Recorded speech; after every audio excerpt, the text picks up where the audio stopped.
Hello, good morning, शुभ सकाळ, श्री स्वामी समर्थ. तर माझा 21 गुरुवार व्रतामधला आजचा 15वा गुरुवार आहे. तर आजच्या 15व्या गुरुवारी मी श्री स्वामी समर्थांची सेवा कशी केली व आजचा माझा गुरुवार कसा होता, मी या छोट्याशा व्हिडिओमध्ये तुमच्यासोबत शेअर करण्याचा प्रयत्न करत आहे. तर व्हिडिओ शेवटपर्यंत पाहायला अजिबात विसरू नका. तर चला पाहूयात आजची श्री स्वामी समर्थांची सेवा, पूजा, श्री स्वामी समर्थ चरित्र सारामृतचं वाचन कसं होतं आणि आजचा माझा छोटासा दिवस कसा होता. दिवसाची सुरुवात छान अशी घराच्या स्वच्छतेपासून झाली आणि नंतर म्हटलं चला बाहेरचं थोडासा पोर्चसुद्धा आपण स्वच्छ करून. गुरूंची कुठलीही सेवा करायची म्हटलं की त्याचं अगोदर असतं ते म्हणजे स्वच्छता. तसं तर घराची स्वच्छता आपण सकाळी उठलं की सगळ्यात अगोदर आपल्या घराचा दरवाजा, उंबरठा झाडून पुसून घेतलाच पाहिजे. पण आपल्या दररोजच्या धावपळीमध्ये किंवा कामामध्ये किंवा आपल्या घरातील आहोंचं वगैरे किंवा आपल्या मुलांचं शाळेचं टिफिन, ह्या सर्व गोष्टीमध्ये आपल्याला हे सकाळी करणं शक्य नसतं. म्हणून शक्यतो आपल्याला जेव्हा वेळ भेटेल तेव्हा या गोष्टी नक्कीच केल्या पाहिजे. तसंच मी सुद्धा दिवसाची सुरुवात छान असं माझ्या घराच्या क्लिनिंगपासून केली. पोर्च झाडून छान स्वच्छ पुसून घेतला आणि नंतर घेतला छान असा दरवाजा पुसून. अगोदरच्या व्हिडिओमध्ये सुद्धा मी तुम्हाला म्हटलेलंच आहे की आपण गुरुवारी किंवा कुठल्याही सणावारानिमित्त आपल्या घराचा दरवाजा नक्कीच पुसून घेतला पाहिजे. असं म्हटलं जातं की आपल्या घराच्या दरवाजावर, उंबरठ्यावर लक्ष्मी वास करत असते आणि आपण जर या गोष्टी क्लीन, स्वच्छता जर केली या गोष्टीची, तर आपल्या घरात लक्ष्मी नेहमी वास करते किंवा आपल्या घरावर लक्ष्मीची कृपा राहते. तसंच आपण सणावाराला किंवा मी जसं म्हणते त्यानुसार गुरुवारी वगैरे आपण आपल्या घराच्या दरवाजावर एक स्वस्तिक काढून घ्यायचं आहे, दरवाजा स्वच्छ पुसून. आणि त्याचबरोबरीने आपल्याला आपल्या घराच्या उंबरठ्यावर हळदीचे लेपन करायचे आहे. तर हळदीचे लेपन का करावे किंवा कसे करावे या बाबतीत मी सेपरेट व्हिडिओ माझ्या चॅनलवर अपलोड केलेला आहे. तर व्हिडिओ शेवटपर्यंत नक्की पहा, तुम्हाला त्यातून सुद्धा बरंचसं काही शिकायला भेटेल किंवा हळदीचं लेपन उंबरठ्यावर का करावे ह्याची सुद्धा पूर्ण माहिती भेटेल. आणि मी सुद्धा दररोज करण्याचा तर माझ्याकडून होत नाही, पण ॲटलिस्ट सणावाराला किंवा गुरुवारी तरी उंबरठ्यावर हळदीचं लेपन मी नक्कीच करते. हळदीचं लेपन केल्याने आपल्या घरात बरीचशी पॉझिटिव्ह एनर्जीसुद्धा येते किंवा काही वाईट शक्ती असतील किंवा आपल्या घरात येणाऱ्यांच्या मनामध्ये सुद्धा काही वाईट विचार असतील किंवा काही वाईट गोष्टी असेल तर त्या घराच्या बाहेरच राहण्यास मदत होते. किंवा हळदीमध्ये बरेचसे आणखी गुणधर्म असतात, आयुर्वेदिक गुणधर्म असतात. त्यामुळे आपल्या घरात बरंचसा उंबरठ्यावर हळदीचे लेपन केल्यामुळे त्याचा पॉझिटिव्ह व्हाईब्स येतात. त्यामुळे आपल्या घरात आपण शक्यतो ज्याच्याकडून होईल त्याने दररोज उंबरठ्यावर हळदीचे लेपन केले पाहिजे. छान अशी आपल्या उंबरठ्यावर रांगोळी काढली पाहिजे, दरवाजासमोर रांगोळी काढली पाहिजे. पण सध्या बायकांना जॉबमुळे, घरातील कामामुळे, छोट्या मुलामुळे या गोष्टी शक्य नाहीत. पण जेव्हा तुम्हाला वेळ भेटेल तेव्हा नक्कीच तुम्ही हे केलं पाहिजे.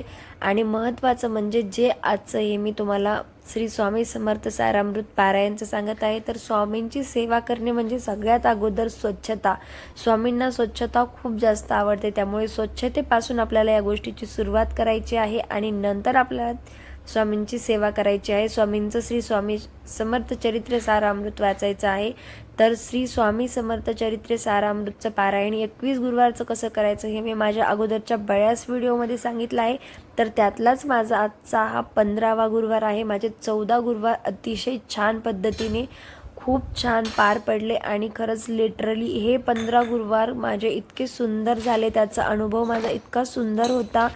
मनाला खूप छान आणि पॉझिटिव्ह ऊर्जा भेटते. आपल्या जीवनात काही अडचणी असतील, अडथळे असतील, घरात कोणी निरोगी राहण्यासाठी किंवा घरात कोणाचं स्वास्थ्य वगैरे व्यवस्थित नसेल, तब्येत ठीक नसेल, तर त्याची तब्येत व्यवस्थित व्हावी म्हणून सुद्धा आपण हे गुरुचरित्र किंवा स्वामी चरित्र सारामृतचं पारायण करू शकतो.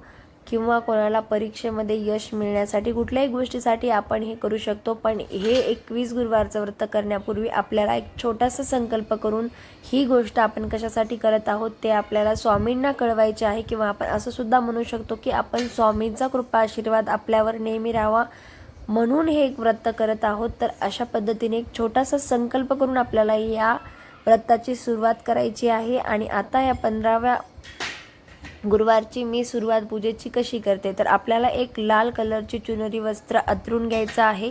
नंतर त्यावर त्रिमूर्तींची फ्रेम ठेवायची आहे, एक छोटासा पाट ठेवायचा आहे आणि पूजेची सुरुवात आपल्याला निरंजन लावून करायची आहे. निरंजनाला हळदी कुंकू अर्पण करायचं आहे. आपल्या डोक्याला हळदी कुंकुम लावून घ्यायचं आहे आणि निरंजनाच्या खाली थोडेसे तांदूळ टाकून एक फूल अर्पण करून आपल्याला निरंजन लावून या पूजेला सुरुवात करायची आहे. आणि जसं की मी म्हटलं त्यानुसार ही श्री स्वामी समर्थांची पूजा करते वेळेस, स्वामींचा अभिषेक करते वेळेस आपल्याला मानस पूजेचा पूर्ण प्रार्थना करायची आहे. मानस पूजेचं नामस्मरण करायचं आहे. मानस पूजा जर आपल्याला पाठ नसेल तर आपण मोबाईलवर किंवा टी व्हीवर मानस पूजा लावून सुद्धा श्री स्वामी समर्थांचा पंचामृताने, पाण्याने किंवा परत अगोदर जलाने, परत पंचामृताने आणि परत पाण्याने असा 3 वेळा आपल्याला स्वामींचा अभिषेक करायचा आहे. आणि महत्त्वाचं म्हणजे स्वामींची आवडती धूप आपल्याला आपल्या घरामध्ये लावायची आहे. तर स्वामीचीच आवडती म्हणून नाही तर तुम्ही एरवीसुद्धा घरामध्ये धूप लावून बघा, अतिशय पॉझिटिव्ह एनर्जी येते आणि खूप जास्त फ्रेश वाटतं. तर त्यामुळे आपल्याला धूप लावून ही सर्व पूजा करायची आहे. आणि जसं की मी म्हटलं त्यानुसार आपल्याला हवं तर मानस पूजा किंवा श्री स्वामी समर्थ या मंत्राचा जाप करून ही स्वामींची आपल्याला छोटीशी सेवा करायची आहे. अशा पद्धतीने तर काही असं अवघड नाही आहे, अतिशय सोपं आहे. आणि मी अगोदरच्या बऱ्याचशा व्हिडिओमध्ये तुमच्यासोबत शेअर केलं आहे की ही पूजा कशी करायची. आणि नंतर स्वामींना पाटावरती ठेवून स्वामींना हार वगैरे घालायचा आहे. गंध अक्षदा वाहून घ्यायच्या आहेत, अर्पण करायच्या आहेत. फूल व्हायचं आहे. पिवळं फूल असेल तर अतिउत्तम, नसेल तर आपण कुठलंही गुलाबाचं वगैरे आपल्याला जे अवेलेबल असेल ते फूल वाहू शकतो. नंतर आपल्याला आपल्या देवघरातील विठ्ठल रुक्मिणीला सुद्धा चंदन लावून घ्यायचं आहे.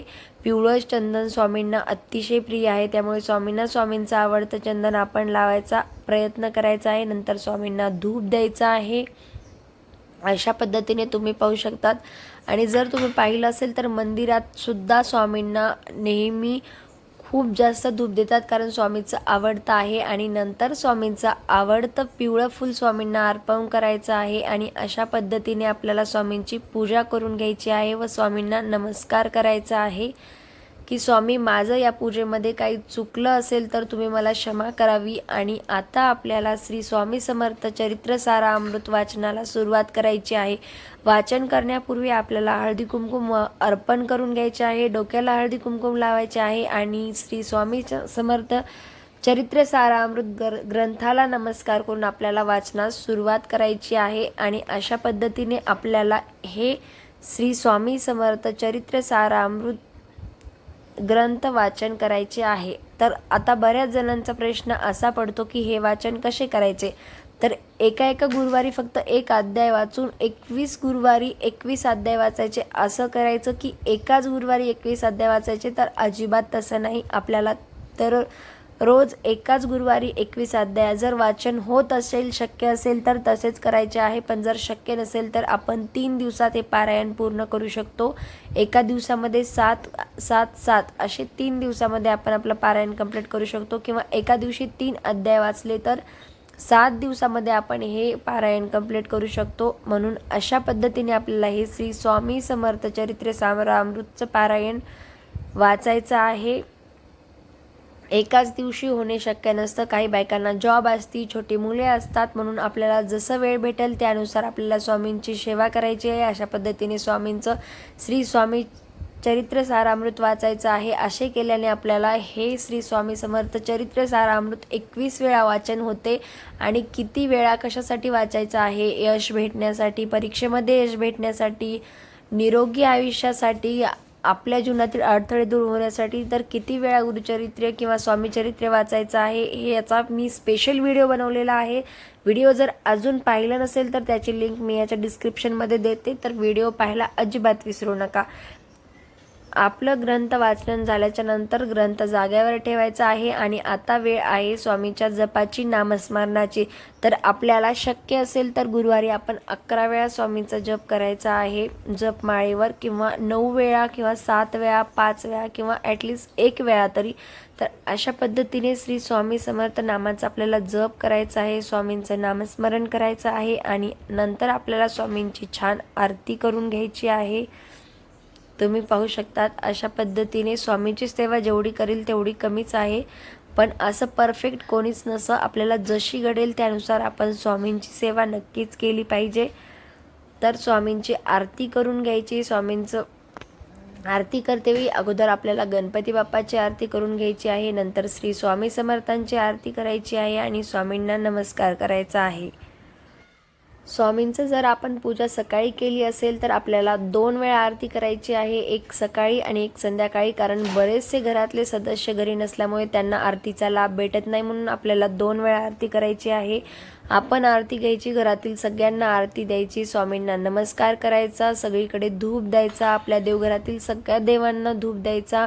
आणि आता वेळ आहे नैवेद्याची, प्रसादाची. तर स्वामींना नैवेद्य काय ठेवायचा? आपण स्वामींचं आवडतं फळ, डाळिंब किंवा खडीसाखर, दूध साखर, गूळ खोबरं असा नैवेद्य स्वामींना अर्पण करू शकतो. आणि त्या दिवशी आपण आपल्यासाठी जेवायला जे बनवत आहेत ते दिलं तरी चालतं. आणि शेवटी स्वामींना आपण नमस्कार करून, माझं या पूजेमध्ये किंवा या ग्रंथ वाचनामध्ये काही चुकलं असेल तर स्वामी मला माफ करा, अशी छोटीशी प्रार्थना स्वामींसमोर आपल्याला करायची आहे आणि स्वामींना नमस्कार करायचा आहे. आय होप तुम्हाला माझा छोटासा व्हिडिओ आवडला असेल. व्हिडिओ आवडला असेल तर लाईक, कमेंट आणि माझ्या या व्हिडिओला खूप जास्त शेअर करा आणि माझ्या चॅनलला सबस्क्राईब करायला अजिबात विसरू नका. तर यापूर्वीचे माझे 14 गुरुवार कसे झाले हे तुम्हाला पाहायचं असेल तर माझ्या चॅनलला नक्की एकदा व्हिजिट करा. तुम्हाला माझे असेच व्हिडिओ पाहायला मिळतील.